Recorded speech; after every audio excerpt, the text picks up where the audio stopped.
तो हम लोग देखेंगे क्लास 10th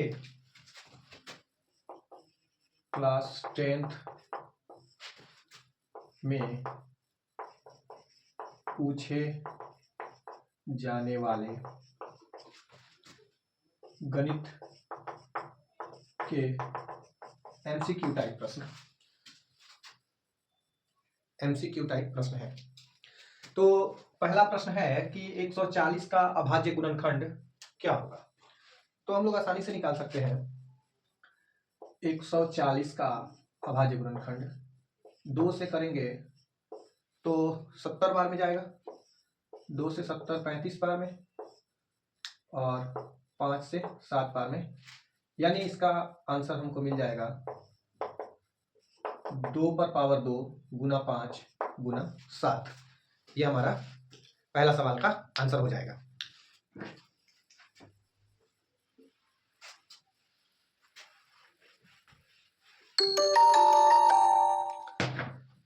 दूसरा प्रश्न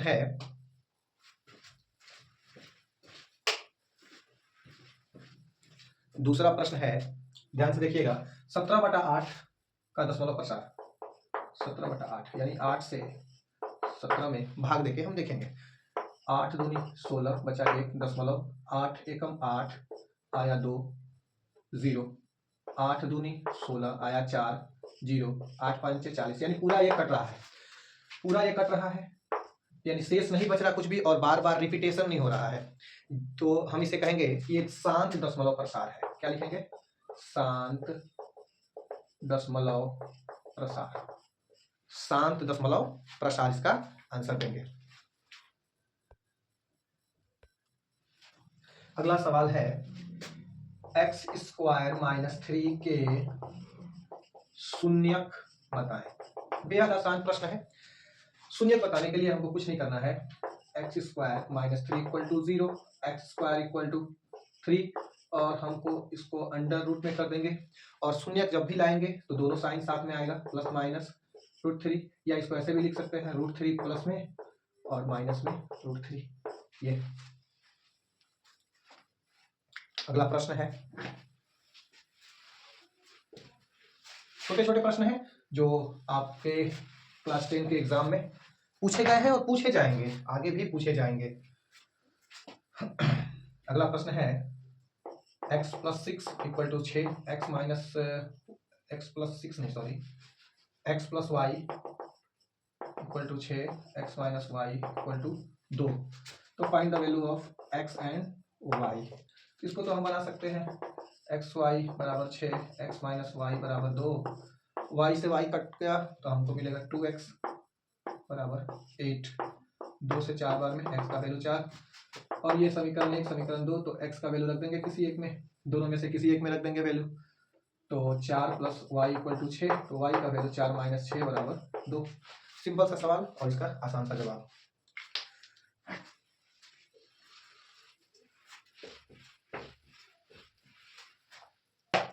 अगला प्रश्न है, x + 1 + 8 = x + 2 x - 2 है या नहीं। इसकी जांच हम कर सकते हैं, कई बार क्लास में भी बताए हैं इसको कैसे बनाना है। x को x से मल्टीप्लाई करेंगे, x² + x + 8, a + b a - b, formula आप लोगों को पता होगा, a + b और a - b का फॉर्मूला होता है a² - b²।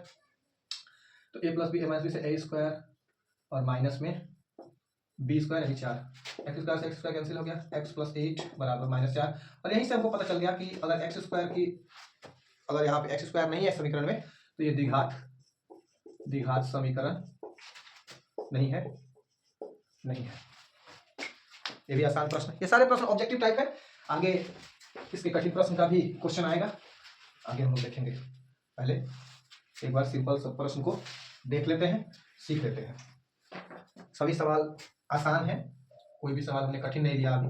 4, 10, 16 और 22 एपी में है, पहले कह दिया है। तो सार्वंतर क्या होगा?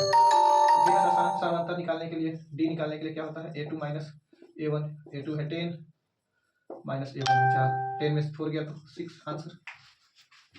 आसान सा प्रश्न है। अगला प्रश्न देखेंगे।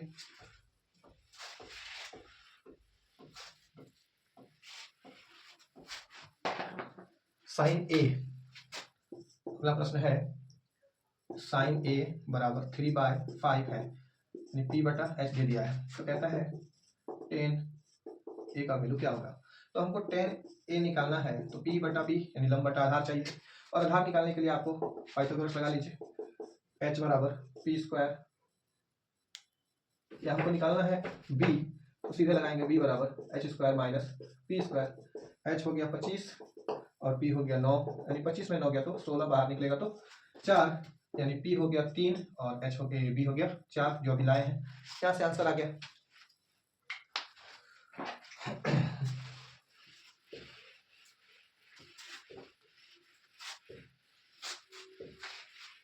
अगला प्रश्न है tan 26 डिग्री यानी tan 26 डिग्री बटा cot 64 डिग्री बराबर क्या होगा। तो हम जानते हैं कि tan 90 minus theta cot theta होता है, रूल लगा लेंगे। tan 90 डिग्री माइनस 64 डिग्री बटा cot 64 degree. tan 90 minus theta cot theta की जगह 64 डिग्री बटा में cot 64 डिग्री। कट करके आंसर मेरा एक आ जाएगा। आसान सा प्रश्न है और आसान सा जवाब। ये सारे एमसीक्यू टाइप प्रश्न हैं जो पूछे जाएंगे एग्जाम में, झारखंड बोर्ड में भी और बिहार बोर्ड में भी, दोनों में।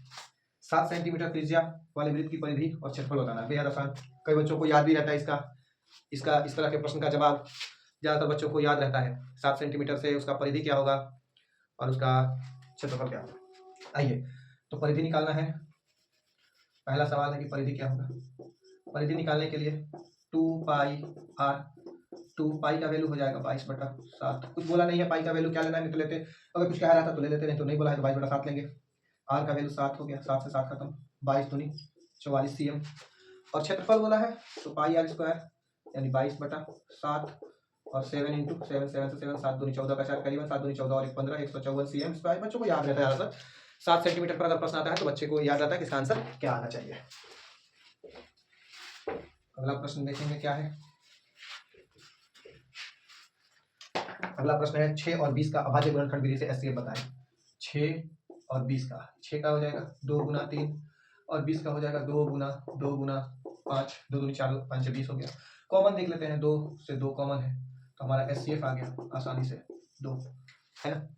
अगला प्रश्न है 5 cos square 60 degree minus 10 square 45 degree.